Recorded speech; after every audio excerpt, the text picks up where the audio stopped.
Eny ry havana malala, mbola manana tombontsoa ihany tsika manohy izao fiarahana mivavaka izao, indrindra ho anao izay nangataka antom-bavaka.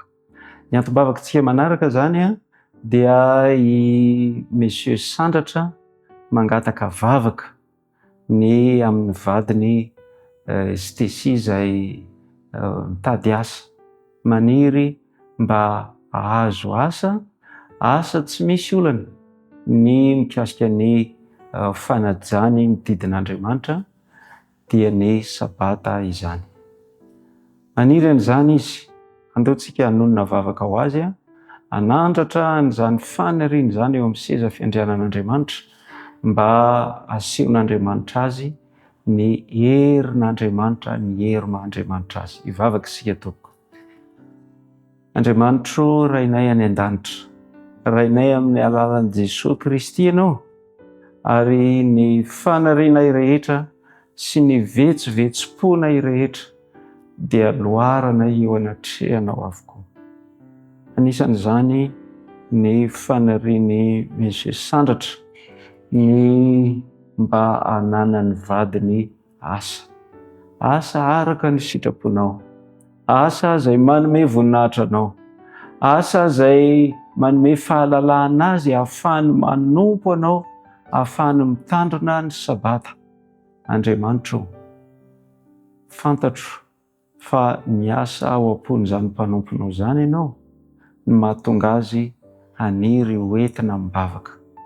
Fantatro fa mino ny herin'ny vavaka izy, ary fantatro ihany koa fa Andriamanitra mpihaino vavaka ianao, satria izany no fanambaran'ny soratra masina. Ka dia asandratra eo anatrehanao Andriamanitra izao vavaka izao, dia mba hitahinao any Stécie vadiny, mba omenao asa araka ny sitraponao. Foy ny fisainanay, tsy hainay akory hoe ahoana ny atao, tsisy ninona voafehanay mba ahafahany mahazo asa araka ny sitraponao, fa dia ianao zany zao no angatahanay, ianao no fikirinay mba hanatanteraka izay fantatrao fa mahasoa ny anabavy Stécie. Andriamanitro, manompo anao izy, efa nampahafantarinao azy ny didinao masina, ka dia maniry izy mba tena hankatoa amin'ny fomba feno 100 isan-100, mankatoa anao ilay Andriamanitra nanome ny didy folo-masina, ka dia mba omenao azy Andriamanitro ny asa izay mahasoa azy, fa omenao azy ihany koa ny fanapahan-kevitra feno hijoro mahatoky amin'ny fankatoavana anao. Ianao anie hanampy azy amin'ny alalan'ny fanahinao masina, dia mba ho faresen-dahatra feno any anatiny any mihitsy ny hoe ianao no mahavita ny fiainany fa tsy ny asany. Ianao no mikarakara azy, na dia misy zavatra izay mety ho azony amin'ny alalan'ny asany azy, dia ny fikarakaranao ihany no azonao an'izany ho azy. Ka ampio izy mba tena hijoro, mba tsy hanakalo anao amin'ny asa mandraharaha eto amin'ny fiainany ity, fa ampio koa izy Andriamanitro.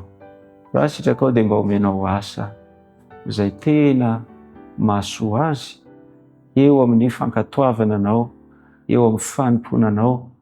Angatahanay ianao mba tsy hitondra azy ho amin'ny fakapanahy, ka hamela azy hahita asa izay efa tsy hankasitra anao, fa dia mba hiditra an-tseritra amin'ny fomba manokana amin'izany ianao, i rahalahy manandratra sy ranabavy Stécie anie, dia mba ho isan'ireo izay mpanandratra avo ny voninahitrao, hanome voninahitra dera laza sy feno anao, ary hanompo anao amin'ny fifalinana izy ireo, dia mba ho isan'ireo izay ho azo ampidirina any an-danitra, ho isan'ireo izay hitsena anao eny amin'ny ranolanitra, tsy ho ela intsony amin'ny fotoana izay hahatongavanao. Ny vavaka dia tononiko sy angatahako amin'ny anaran'i Kristy. Amen.